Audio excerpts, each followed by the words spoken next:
आपके इस वक्तव्य के लिए। और मैं अगले वक्ता जो वक्त्री हैं डॉक्टर निरुपमा त्रिपाठी, जो कि कानपुर से हैं। वेद के राष्ट्रीय गीत में प्रतिपादित राष्ट्रोन्नति के मूल तत्व, इस विषय पर आपका व्याख्यान होगा। आपका शोध पत्र है। मैडम, मैं बिना किसी भूमिका के आपको आमंत्रित करता हूं कि आप आएं और अपने शोध पत्र के माध्यम से हम सबको लाभान्वित करें। बहुत बहुत धन्यवाद। सभी सुधी जन को मेरा सादर अभिवादन। विषय आपने बता दिया द्विवेदी जी ने, डॉक्टर द्विवेदी ने, और जहां से नंदिता जी ने छोड़ा है मैं उसी के आगे से बात करना प्रारंभ करूंगी। बहुत ही ओजस्विनी वाणी में उन्होंने बताया कि अथर्ववेद के 12वें कांड के प्रथम सूक्त में, जिसे भूमि सूक्त कहते हैं, उसमें पृथ्वी की वंदना की गई है, अनेकशः की गई है, अनेक मंत्रों के माध्यम से की गई है। किंतु अपनी पृथ्वी के प्रति आदर भाव रखने वालों के लिए, रखने वालों के मन में, रखने वालों के का उस पृथ्वी के प्रति क्या कर्तव्य होना चाहिए, उस एक मंत्र में, प्रथम मंत्र के माध्यम से जो निर्धारित किया गया है, उस मंत्र को मैं बताना चाहूंगी कि सत्यम बृहद्रतम उग्रम दीक्षा तपो ब्रह्म यज्ञ पृथ्वीम धारयन्ति सा नो भूतस्य भव्यस्य पत्न्युरुम लोकम पृथ्वी न कृणोति। ये 7 तत्व बताए हैं इस मंत्र के माध्यम से कि किसी भी अपने राष्ट्र की उन्नति को चाहने वाले लोगों का क्या कर्तव्य होना चाहिए राष्ट्र के प्रति। तो इसमें प्रथम है महान सत्य। सर्वविदित है कि सत्य के आचरण के बिना पतन और विनाश निश्चित है। इसीलिए इस मंत्र के माध्यम से जो 7 तत्व बताए गए हैं, इसमें प्रथम तत्व सत्य को रखा गया है। उपनिषदों में सत्यमेव जयते, सत्यम वद सत्यान न प्रमदितव्यम, अनेकशः इसका उल्लेख किया गया है। मनु ने 10 धर्म लक्षणों में सत्य का स्थान दिया है, और सभी जानते हैं सत्य के विषय में कुछ भी कहने की आवश्यकता नहीं है। इस प्रथम मंत्र में सत्य के साथ बृहद जो विशेषण है, वो उसका आशय यही है कि महान सत्य को धारण किया जाना चाहिए किसी भी राष्ट्र की उन्नति के कामना करने वाले उस राष्ट्र के निवासियों के द्वारा। दूसरा विशेषण है ऋत। ऋत एक वैदिक अवधारणा है, सत्य के पश्चात इसको रखा गया है। अनेकशः तो सत्य और ऋत को पर्यायवाची के रूप में प्रयोग किया जाता है, किंतु ऋत उससे पृथक है। और ऋत एक वैदिक नियम है, सृष्टि का नियम है, जिससे सृष्टि का कण कण संचालित और परिचालित हो रहा है। ऋत का उदय सृष्टि के आरंभ से ही माना जाता है।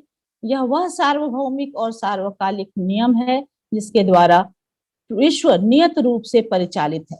सूर्य, चंद्र, ग्रह, नक्षत्र जब उससे परिचालित हैं, तो यदि हम राष्ट्र के निवासी उस ऋत का पालन करते हुए एक अपना आचरण उसके अनुकूल करें कि एक नियमबद्ध ढंग से हम आचरण में रह करके निवास करें, तो सर्वत्र शांति, समानता और स्वतंत्रता स्वतः अनुसरण करेगी। इसके पश्चात जो तत्व आया है राष्ट्र की उन्नति का, वह है उग्रम। यह शब्द तेज वाले क्षत्रिय का वाचक है। इस तत्व की आवश्यकता राष्ट्र के संचालन की दृष्टि से अधिक है। राष्ट्र के शासनकर्ता को जो साधु, असाधु, सज्जन, दुर्जन, दुष्ट, भिन्न भिन्न प्रकृति वाले व्यक्तियों के साथ जो व्यवहार करना होता है, तो उनसे यथा योग्य व्यवहार करने के लिए कभी उग्रता की भी आवश्यकता होती है। यह उग्रता दंड की ओर संकेत कर रहा है, और यह भी सर्वविदित है कि दंड के बिना जो गति नहीं है, कभी कभी ये दंड आवश्यक है। इसीलिए प्रथम मंत्र में इस उग्रम को भी राष्ट्रोन्नति के तत्वों में स्थान दिया गया है। इसके पश्चात जो आता है वह है दीक्षा। किसी कार्य को पूर्ण करने का दृढ़ संकल्प ही दीक्षा है। राष्ट्र की उन्नति के इच्छुक एवं साधक लोगों को स्वयं को सर्वात्मना राष्ट्रहित में समर्पित करना होता है, और राष्ट्र के प्रति उनकी संकल्पबद्धता ही दीक्षा है। जिस प्रकार किसी विशेष यज्ञ को संपन्न करने से पूर्व यजमान यज्ञ में दीक्षित होता है, व्रतेन दीक्षाम आपनोति मंत्र को पढ़कर संकल्प निष्ठ होता है, उसी प्रकार पृथ्वी को धारण करने वाला क्षत्रिय सम्राट को भी अपने व्रत की दीक्षा लेनी पड़ती है। यह यज्ञ दीक्षा के भंग हो जाने पर यजमान जैसे स्वयं को पापिष्ठ अनुभव करता है, वैसे ही राष्ट्र निवासियों को राष्ट्र के उत्थान के प्रति आरंभ किए गए कार्य को मध्य में छोड़ देने पर अनुभव करना चाहिए। इसीलिए यह दीक्षा भी एक महत्वपूर्ण तत्व के रूप में ग्रहण किया गया है। दीक्षा के अनंतर तप का स्थान है। मातृभूमि का हित चिंतन करने वाले व्यक्तियों से तपपूर्ण जीवन शैली की अपेक्षा की गई है, इसीलिए पृथ्वी के धारक तत्वों में इसे स्थान दिया गया है। तप का आशय शरीर को अनावश्यक पीड़ित करना नहीं, अपितु कष्ट सहिष्णुता से यहाँ तप का आशय है। सुख दुख शीत ताप लाभ हानि आदि द्वंद्वों को सहन करने की क्षमता से इसका अर्थ लिया गया है। एक अन्य अर्थ भी तप का लिया जाता है, जिसका अर्थ प्रजनन से जिसका घनिष्ठ संबंध माना जाता है। ब्लूमफील्ड के अनुसार तप का अर्थ प्रजनन की इच्छा से उत्पन्न गर्मी अथवा उष्णता है। शतपथ ब्राह्मण में भी कहा गया है, प्रजापति ही वा इदमग्र एवास। इसके आगे कहते हैं, स एकशत कथम नु प्रजायेति सो अश्राम्यत इत्यादि वाक्य से। तो इस प्रकार तप राष्ट्र की उन्नति में निरंतर सृष्टि प्रक्रिया को चलायमान रखने के लिए भी, इस दृष्टि से अगर इसका अर्थ उष्णता ले तो उस दृष्टि से भी तप की आवश्यकता है।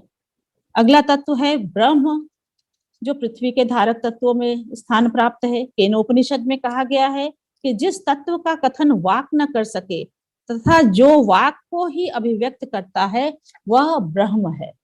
इसी उपनिषद में कहा गया है कि ब्रह्म बुद्धि मन और इंद्रियों को से भी सर्वथा अतीत है।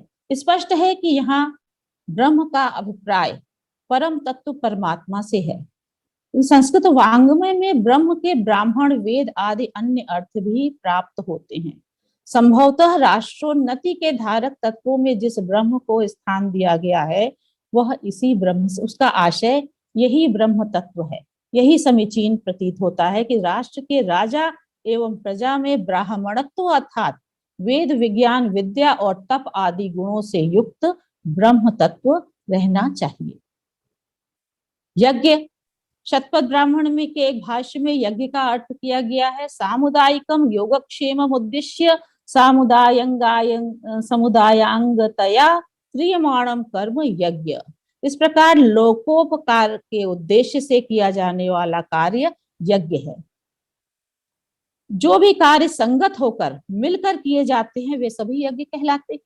इस प्रकार राष्ट्र की उन्नति के संबंध में जो संगत होकर के कार्य किए जाते हैं, मिलकर कार्य किए जाते हैं, वह सब यज्ञ की श्रेणी में आएंगे। और जहाँ यज्ञशीलता बनी रहती है, यज्ञ की प्रवृत्ति बनी रहती है, वह राष्ट्र निश्चित रूप से कल्याण को प्राप्त होता है।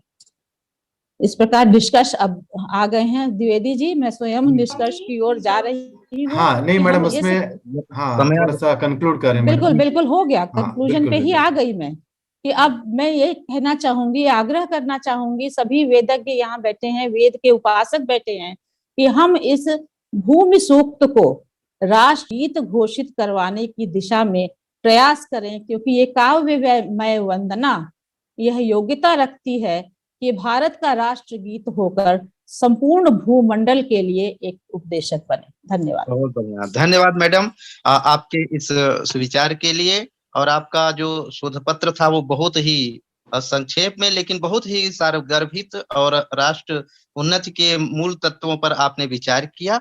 मैडम आपका बहुत बहुत धन्यवाद। इसके बाद जो अगले हमारे वक्तव्य हैं वो डॉक्टर प्रतिभा शुक्ला जी। ये